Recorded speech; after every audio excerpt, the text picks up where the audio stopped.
Հավատքը տալիս է մեզ ուժ շարժվել առաջ։ Հավատքը ժառանգություն չի։ Հավատքը լսելուց է։ Ինչ լսելուց։ Աստծո խոսք լսելուց։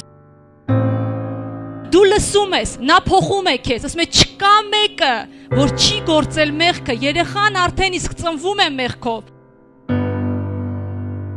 Ծնվում է մեղքով։ Բազում ենք եկեղեցի, որը շատ կարևոր է, խոսքը լսելու, հավատք ձևավորելու։ Աստված տվել է մեզ լավ կյանք դեռ երկրի վրա։ Գիտություն չունենալու պատճառով, տեսիլք չունենալու պատճառով կործանվում է իմ ժողովուրդը։ Հավատքը տալիս է մեզ ուժ շարժվել։ Հավատքը տալիս է հնարավորություն չկանգնել դեմ առ դեմ պրոբլեմին, այլ գնալ դեպի տեսիլքը, որը մեր նպատակն է։ Կարդարը հավատքով կապրի։ Ինչի՞ չես մտնում սենյակը Տիրոջից, խնդրում այդ պլանը, այդ տեսիլքը քո կյանքի համար։ Հավատքը չի սահմանափակվում միայն եկեղեցի գալով, հիշեք։ Կարևորը այն է, որ մենք լսում ենք ու գնում ենք ու շարունակում ենք անել այն ինչը որ մենք լսել ենք։ Խոսքը լսում ես, վազում ես կատարելու, նա հետք է թողնում քո կյանքում, նա փոխում է քեզ, ինչն է քեզ անհանգստացնում,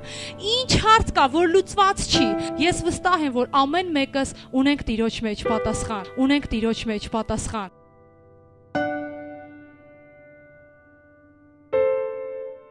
Հավատքը տալիս է մեզ ուժ շարժվել առաջ։